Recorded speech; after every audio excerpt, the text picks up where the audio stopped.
Welcome everybody to the first F1 Nation podcast of 2024. It's earlier than we'd planned because of the huge news that Lewis Hamilton will be joining Ferrari in 2025. Lewis says leaving Mercedes is one of the hardest decisions he's ever had to make. So why has he decided to swap Mercedes Silver for Ferrari Red, and how did it all happen? There is so much to talk about. We just had to do this special episode. Hello, it's Tom Clarkson with you, and later on we'll be hearing from former Ferrari race engineer Rob Smedley on what awaits Lewis when he goes to the Scuderia. But right now, F1 correspondent and presenter Lawrence Barretto is with us, as is Sky Italy's Roberto Chinchero. Guys, a very warm welcome to you both. What a news story. It was the biggest day in my career, I think, from a news perspective. I had my nan talking to me about the news. I had my 10-year-old cousin talking to me about the news, and they have no interest in Formula One. Lewis Hamilton to Ferrari, we've talked about it for years, and it's finally happened. And Roberto, how has the news gone down in Italy? Today I had a look to the main newspaper, not only the sports one, I mean the big mainstream. Everybody's talking about Lewis. He's on the first page of all the newspaper. 2, 4, 5, 8 pages in the sporting magazine about this story. Honestly, was so big because it was unexpected. But I'm not very surprised about this choice by Lewis. Go on, tell us more. Why? Well, it happens. It happened in the past that Lewis had a chat with the Ferrari top management. Every time happened when he was he was negotiating the new contract with Mercedes. Probably was a strategic move from Lewis, just because you want to have a plan B, just in case something go in the wrong direction with the plan A. This time is different because Lewis is not leaving a very competitive car. For the first time, Mercedes is not in the condition to offer Lewis a car that is better than Ferrari on the paper. And at the same time, for Lewis is the last call if he wants to drive a Ferrari. I think the combination of these two factors were crucial. In the past, in 2020 or in 2017, to leave Mercedes meant to leave a very good car, the best car in the paddock. Now, this condition is not there anymore. So, the chance is now for Lewis. Was really the last call, and I call the Lewis choice the last dance, like Michael Jordan. It's the last dance in red this time. So it should be, I think, fantastic from a lot of point of view. And Lawrence, you've been following the story for Formula One. Just how did the deal happen? Talk us through the nuts and bolts of it. Well, kind of like Roberto was talking about, Lewis has talked to Ferrari management for a number of years now at different points in his career, but each time it's always been an informal chat. He's become friends with John Elkann, the chairman, and they've hung out socially, so you can imagine that topic came up. And even as recently as last May, around the Monaco Grand Prix, when John Elkann called him again and said, "Lewis, come to Ferrari, we want you here, we'll offer you the world." Lewis said no, but that was the last time in which it was only an informal chat. John gave him another call as autumn turned to winter, and he was like, "Lewis, this is what we can offer you, a multi-year deal, a long-term deal." And at that time, Lewis had signed a 1+1 with Mercedes. So he'd gone to Mercedes and he'd said, before he signed the deal for 24 and 25, "I'd like a 3-year deal." And they'd come back initially and said, "We can only offer you a 1-year deal." And they compromised effectively a 2-year deal, but a 1+1 with options. And I imagine at that point in time, Lewis felt a bit disappointed by the way that the team had dealt with him. And then John called, and John really wants him, and everyone loves to be loved, don't they? And kind of like what Roberto was talking about the last dance, Lewis thought, well, you know what, Mercedes and Ferrari, they're probably on par at the minute. Ferrari love me, they want me, they're going to offer me the long-term deal, and this is what they've offered him, a long-term deal. And he gets to drive in red like his hero Ayrton Senna wanted to but never had the chance to do. So I think for him it makes a lot of sense. And I understand that John's kind of told him, look, this is our plan. We've got the direction on development. our power unit is going to be good for 2026 because we've got the tech and we've shown in years gone by that we can do it. And Lewis has gone, you know what? I actually think now Ferrari are the best chance for me to get that 8th world title. And it seems to me the catalyst then was that 1-year deal. Had Toto offered him a 3-year deal as he wanted, do you think we'd even be talking about Lewis in a Ferrari now?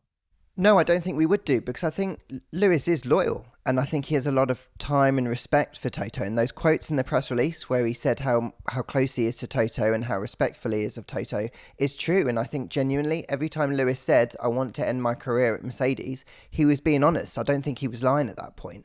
But I think there comes a time when you feel like you're not valued. And I think that offer of a 1-year deal for Lewis, who still believes he's operating at the peak of his powers, he still believes that he can go and win world championships. He still believes that he can beat Max Verstappen, who's dominating the sport. And then the team offers you a 1-year deal. I would be pretty disappointed by that, I think. He's done this before, hasn't he? When he left McLaren to go for Mercedes, he got his timing perfect back then. Roberto, do we feel that this is the moment to be joining Ferrari? You know, Formula One is cyclical, isn't it? Do we feel that it's Ferrari's turn in the near future to start a period of domination? It should be the right moment, because I think a new project started with Frédéric Vasseur. At the end of this season, at least 2 high-level engineers is arriving in Maranello because the gardening is very long. They are doing investment in a way to manage the budget cap in the right way in order to have the maximum energy possible to develop the car. It should be the right moment, yes. And I think the target is 2026. I think that it should be quite difficult to fight with Red Bull with this generation of car, but 2026 is really a good chance for everybody, of course, not only for Ferrari. Well, hang on, can I pick you up on that? Everyone is saying, you know, Red Bull are dominating the current regulations. Of course, Max had that record-breaking season last year, but I'm going to ever the optimist. And when you look at the qualifying times from last year, he was only ever a couple of tenths ahead of the field, wasn't he? Okay, take Singapore out of it.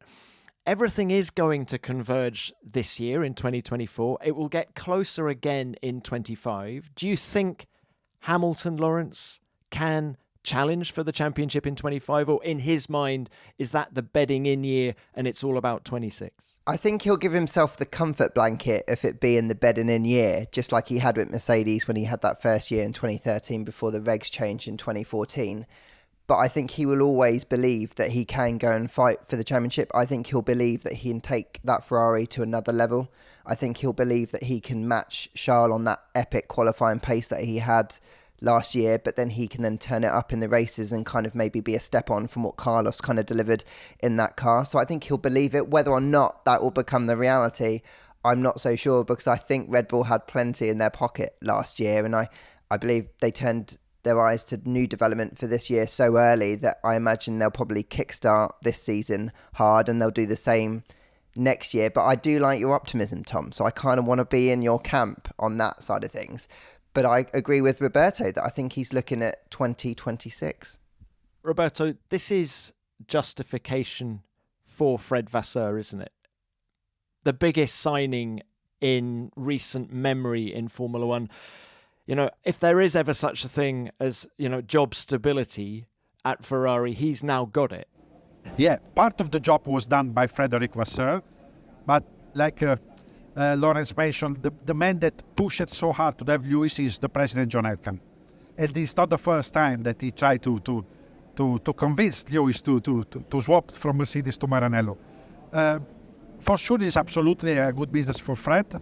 He's a guy that he knows.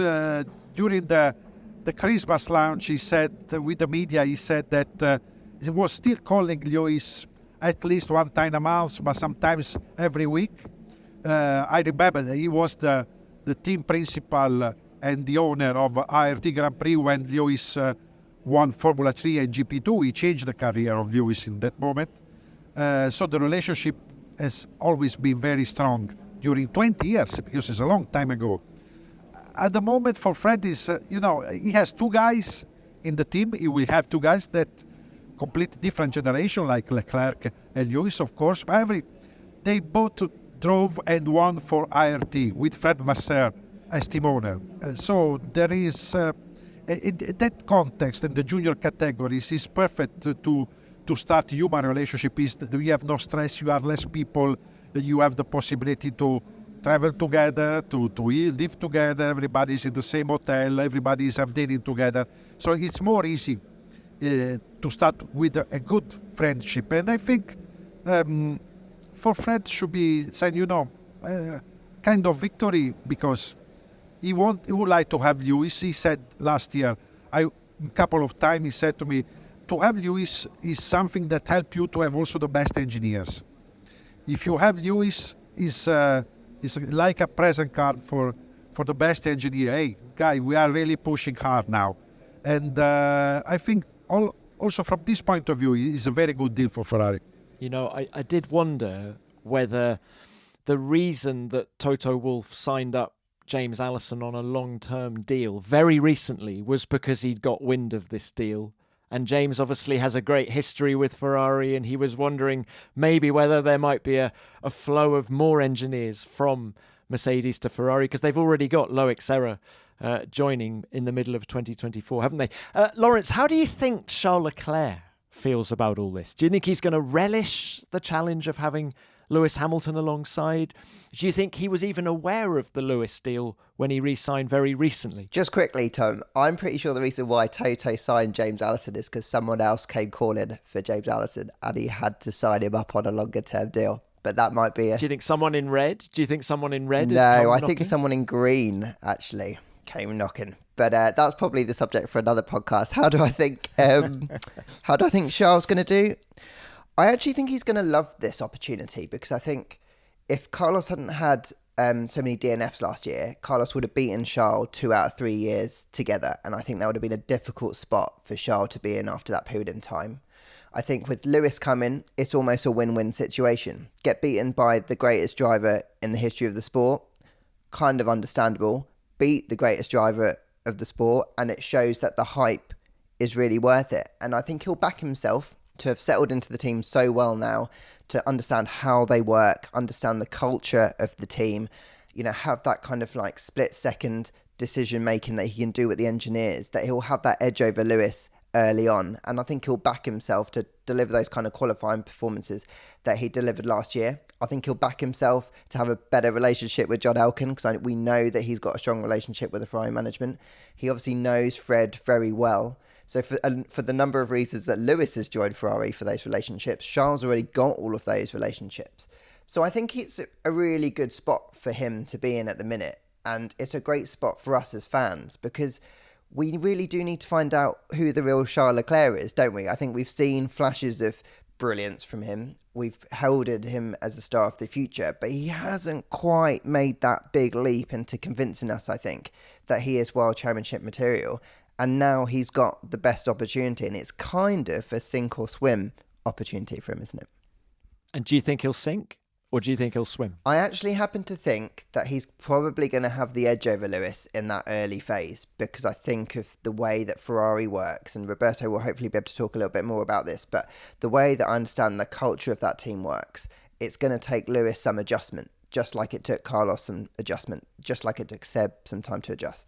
So I think that will give Charles the edge. But I do think that once Lewis has got a car that he feels comfortable in behind the wheel, that he knows can deliver, I think that world champion-esque element to him that gives you that extra tenth of a second will make the difference.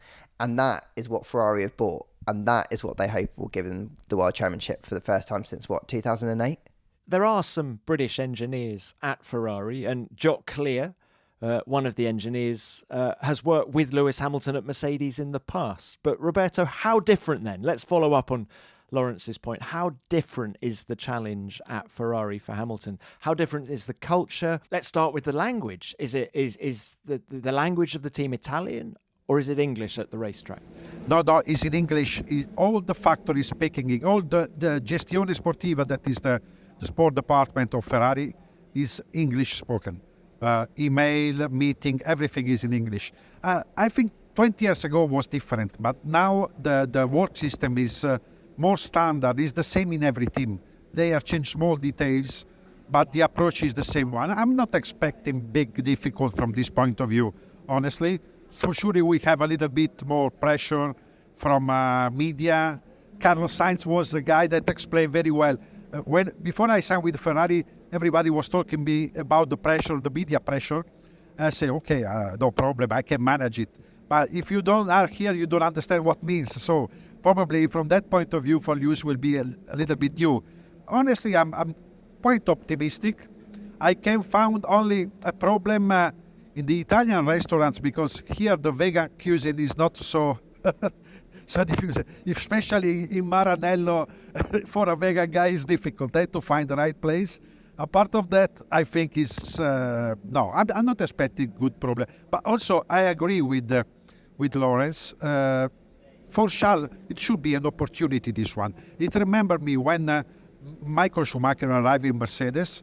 Everybody say, "Oh, Nico Rosberg is killed. He's finished his career in Formula One." For everybody said this news is going definitely to kill his career.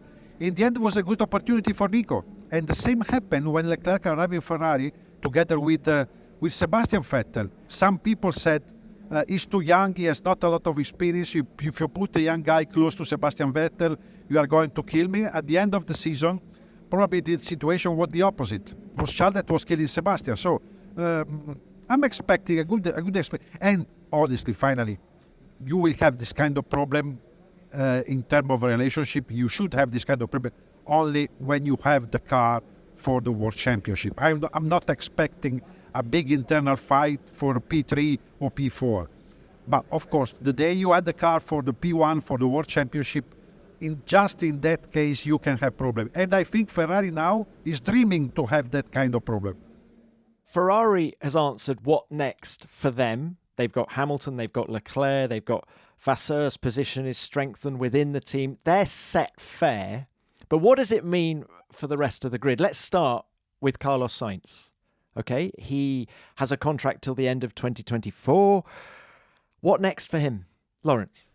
I actually think he's not in too bad a spot at the minute. I think he probably looked at the fact that he's lost his seat to the greatest driver of a generation as probably some sort of... It's probably the best thing that could have happened to him, because it just shows that if that was going to happen, at least it was Lewis. At least it wasn't like an Albon or someone else who he would have felt pretty disappointed by. He's got tons of options. I think he knows Toto Wolff very well. I know that at Mercedes, they want consistency. They want someone who's going to not rock the boat, and they want someone who's going to get on well with George Russell, and Carlos Sainz fits that bill. But I know for a fact that he could have an option at Aston Martin. He can have an option at Sauber that will become Audi in 2026, and he can have an option at Williams. And I know that they don't all scream Ferrari at you, but they are all teams in the potential ascendancy at different rates over the next few years. So I actually think he's in a very good spot. And I think once he comes to terms with the fact that his time at Ferrari is over, I don't think he's going to be too damn beat. He's got the potential, if he goes to Mercedes, of a car that could be fighting for race wins almost immediately. If he goes to Aston Martin, he's got a team that's already fighting for podiums and is going the right way.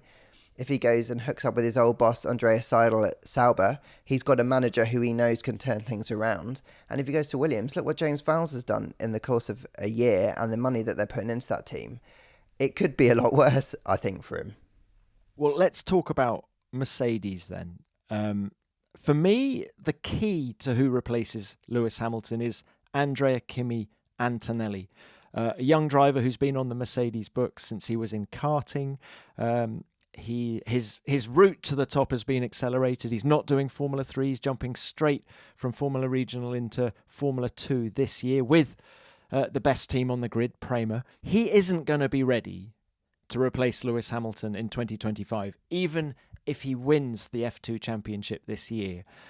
But I think Toto Wolff's colours are nailed to Antonelli longer term. And I think his plan was to replace Lewis Hamilton with Antonelli for 26, had Hamilton done both of those 2 years, the 1+1 that you were talking about, Lawrence. So I feel that they need a stopgap, which means I don't think a young, ambitious driver like an Albon or even a Sainz may get a look in there.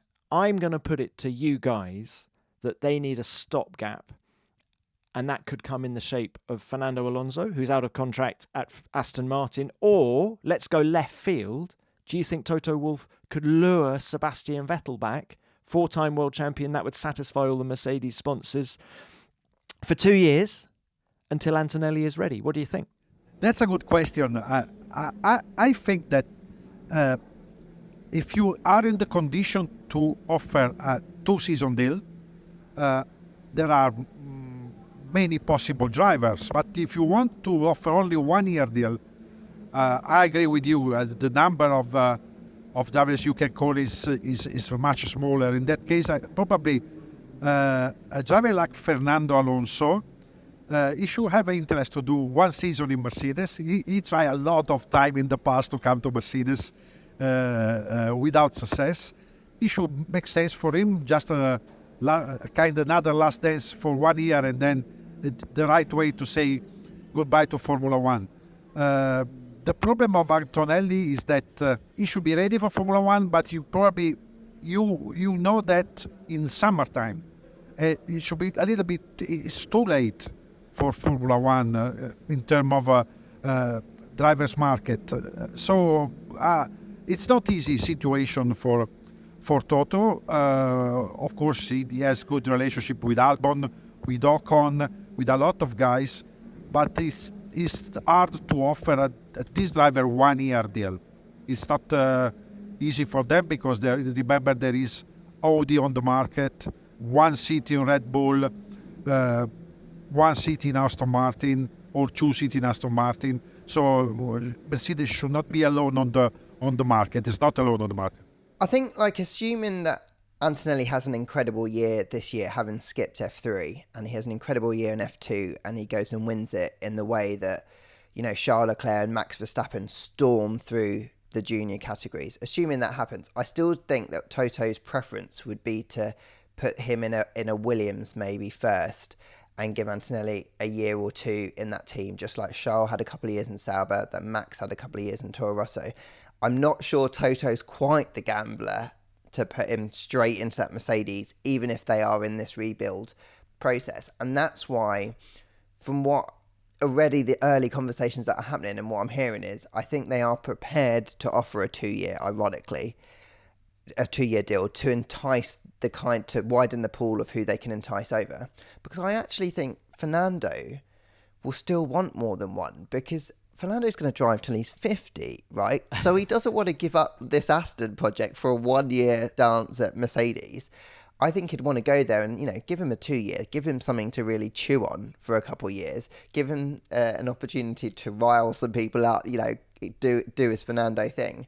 So I think Fernando is a great shout, Tom. But then I do think that then if they're looking at properly rebuilding this team and consistently developing the car, they want a driver who can deliver good feedback. And Sainz and Albon, talk to anyone that they've worked with, talk to Red Bull for both of those drivers, talk to Ferrari especially for Sainz in terms of feedback and car development, and they will tell you that they are very good on that. And I'm not saying that George Russell isn't strong in that area, but I think that would be a real strong point for that team going forward, just as Fernando would be, of course. So it depends if they want fireworks or not, I guess. Lawrence, you mentioned George Russell. He's one of the winners in all of this, isn't he? In that Mercedes is now his train set. It will be fascinating to see how the dynamic between him and Hamilton changes during 24, though, won't it?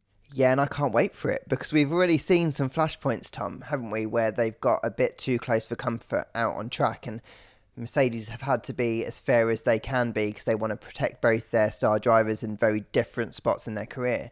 They do not have to do that now. And there's already been a tonal shift, I think, given that Lewis has decided to leave. I've already sensed it, and it's been, less than 24 hours.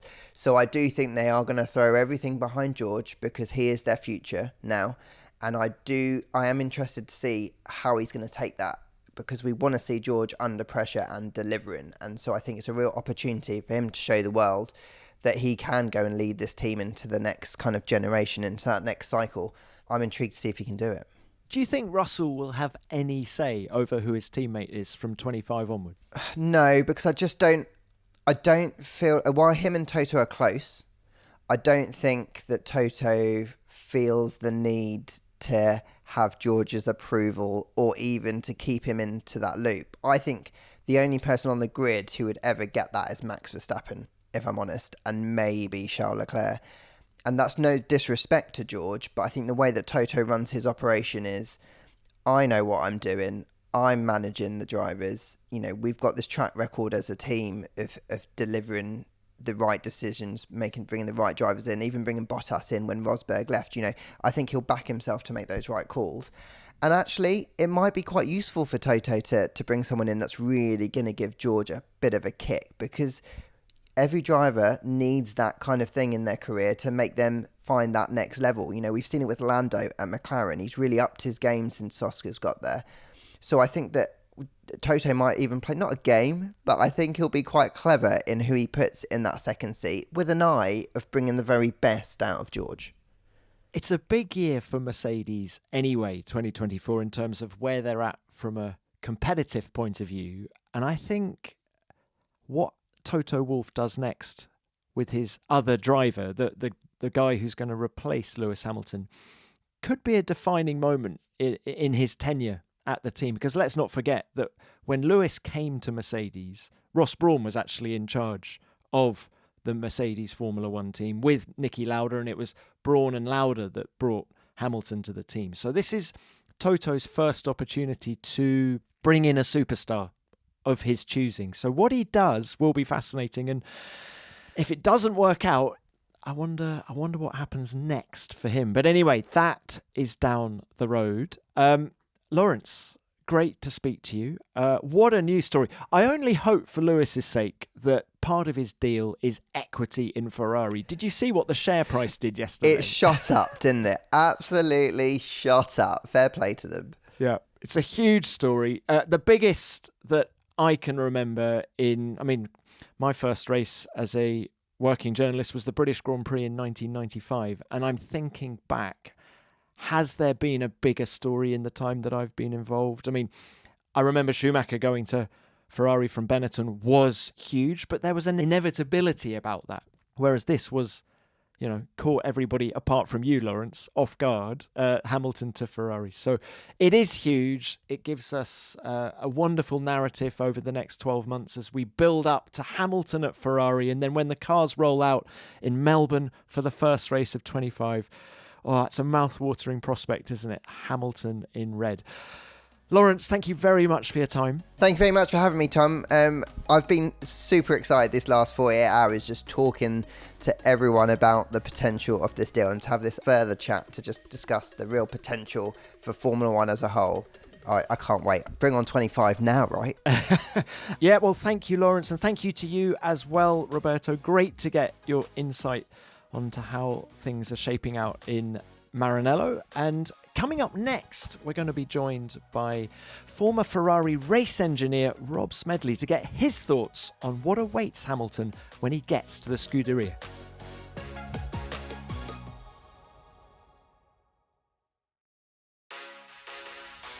Joining us now on this special edition of F1 Nation is former Ferrari race engineer Rob Smedley. Rob, friend of the show, how are you? Lovely to see you. And you, mate. Thank you very much for having me on. A lot going on, right? A bit of a busy morning. It's been a busy last 48 hours, I must say. But look, let's get your thoughts, first of all, on why Hamilton has made the switch to Ferrari. What do you think are the reasons behind it? So I think drivers like Lewis, he needs a new challenge, right? He's had this really long partnership, a huge amount of success with Mercedes, but drivers like Lewis, Toto describes him himself, he's a winning machine, right? And when he's not winning, he will do everything he can to, stay bonded with the team and stay motivated with the team. But there's only so long you can kind of do that before you get you're given the drug of winning again, and before you're given the chance of winning that, the elusive 8th title. And that's what he wants, right? He's desperate for that. Make no mistake, this is a driver who's won everything in the sport and got all of the records. He's still on the equal 7th world title with Michael Schumacher. But this is a driver that, if for all the medals and world championships that he's won, he could have retired a long time ago. A very, very successful driver. He's driven, he's hungry, he's in this sport because he wants to win that 8th world title. And he obviously thinks that Ferrari offer him a better chance than Mercedes do. And what awaits him at Ferrari? Okay, you worked there for, what was it, nearly a decade.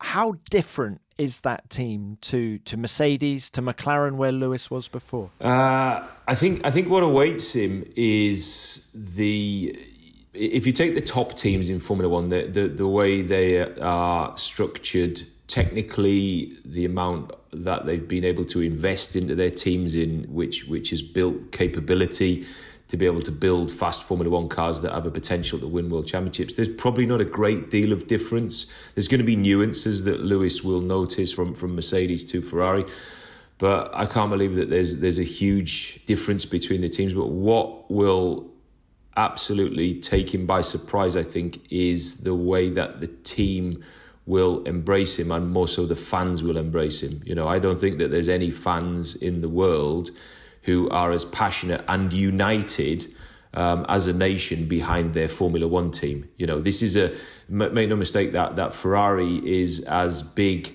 if not bigger than the national football team, than any of the national teams.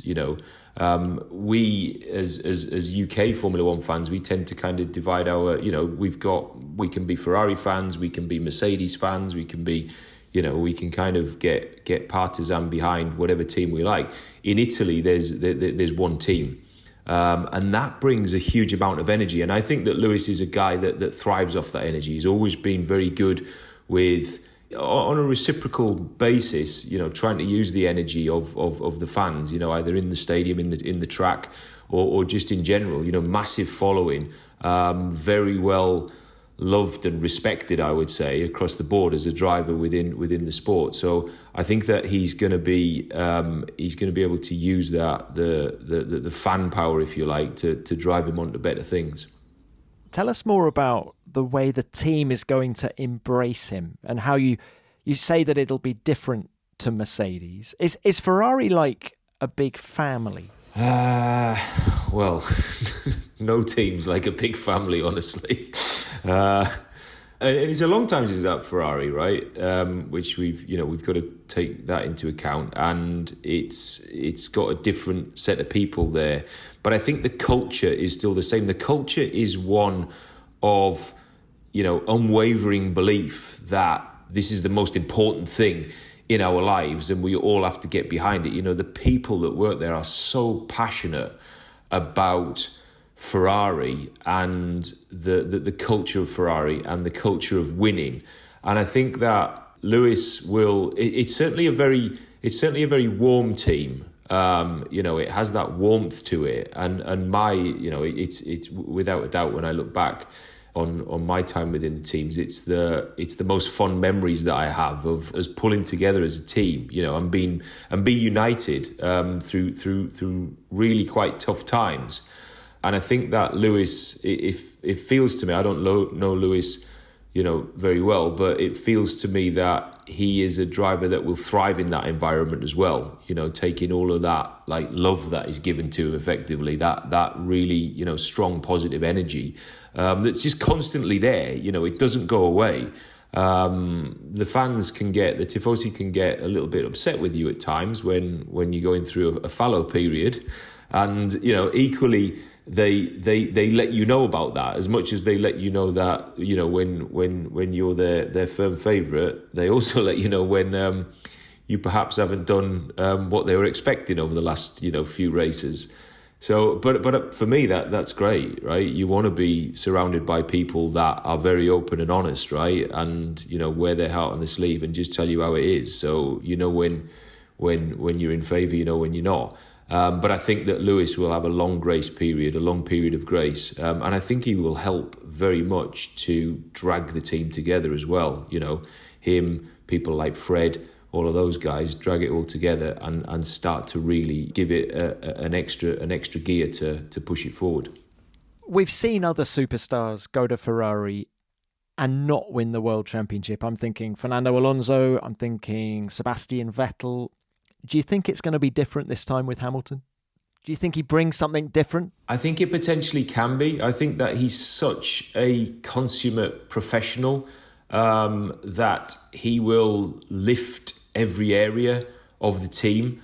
I think a difference perhaps from certainly when I was there and Fernando was there is that they've actually, they've shown their potential over the last few years. Like even last year, like they showed their potential that they were one of the few teams that were actually, genuinely able to take it to Red Bull on occasion, especially in qualifying. Then there was, there's areas where they need to improve. If they're going to genuinely challenge for world championships, there's areas where they need to improve. And I think Lewis definitely can be a catalyst for that, for crystallizing the team, around him or around him and Charles, however that works out.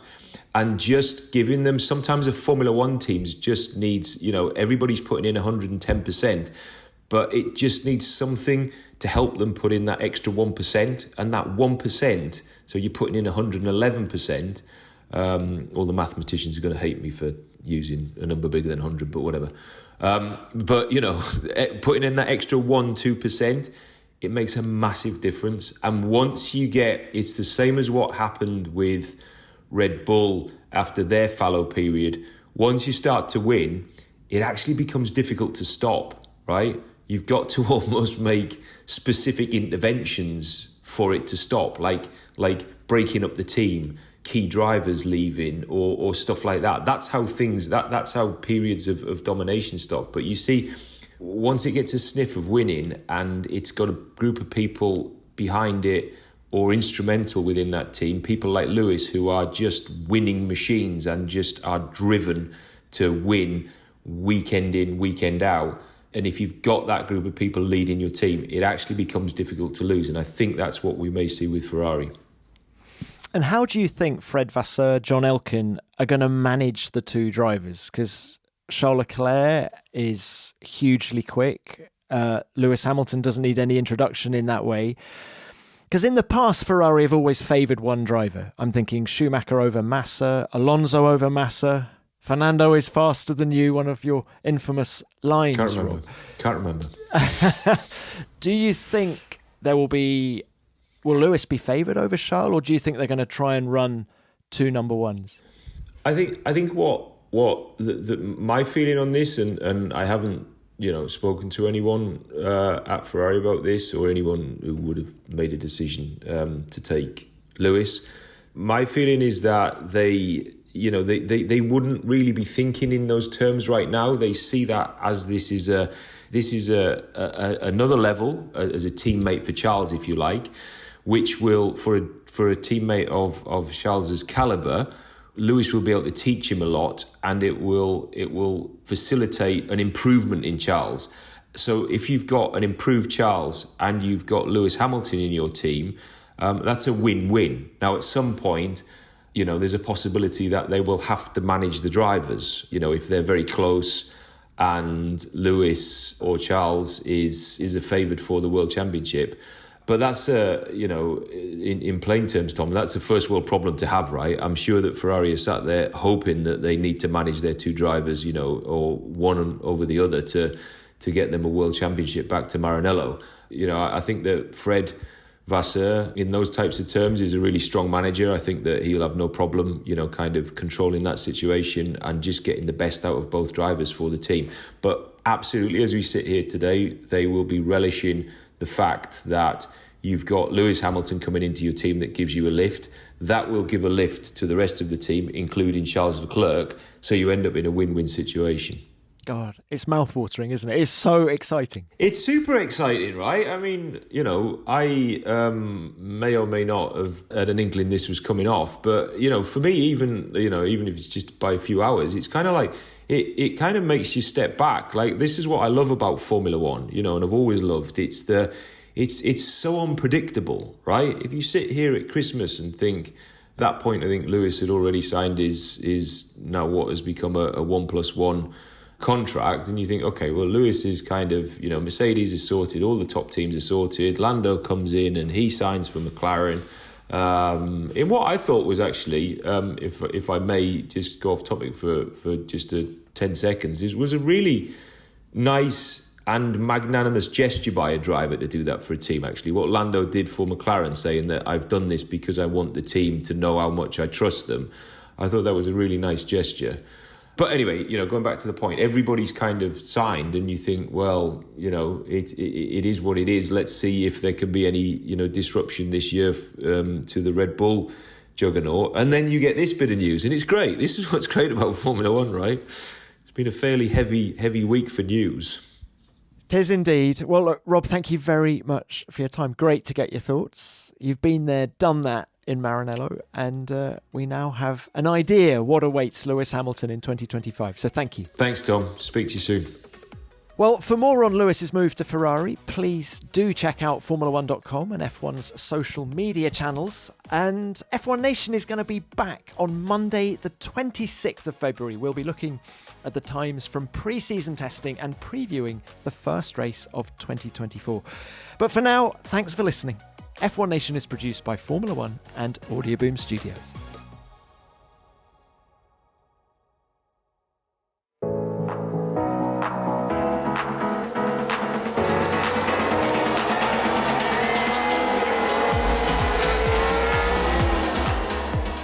Formula One is the greatest sport in the world. But there can be a lot to understand. Don't worry, we're here to help. I'm Katie Osborne. This is Christian Hugel. And welcome to F1 Explains. This is the official F1 podcast about how the sport really works. The drivers, the cars, the rules, the words, the risk takers, late breakers, and history makers that amaze and inspire us every race weekend. Hit like, follow, or subscribe for new episodes every Friday as we answer your questions about F1 with the help of some very special guests. Oscar Piastri, welcome for your debut on F1 Explains. Thank you. Thanks for having me. Double world champion Mika Hakkinen, welcome to F1 Explains. Mika, what are you doing, man? What are you doing? And by your side, a woman whose race strategy once made Sergio Perez cry. I'm speechless, guys. It's important for me to say tears of joy. Welcome back, Bernie Collins. Thank you so much. You've just not heard the crying ones from losing the race. Susie Wolf joining us here on F1 Explains. What a joy to have you. It's a pleasure. Thank you for having me, guys. Ladies and gentlemen, joining me, Christian Hugel and Katie Osborne on the stage is Formula One legend, David Coulthard! We'll be here across the 2024 season with current drivers and legends of the sport. Plus, insights and explanations from people you don't usually get to hear from, the unseen experts who are essential to Formula One. We need your question to put to our experts. Are you F1 Explains? We are! I love your podcast. Love F1 Explains. Christian Hugel. Oh my God. And Katie Osborne. Katie Osborne. Record it as a voice note on your phone, or you can write it in an email and send it to f1explains@f1.com. Just search for F1 Explains wherever you get your podcasts, and we'll speak to you soon.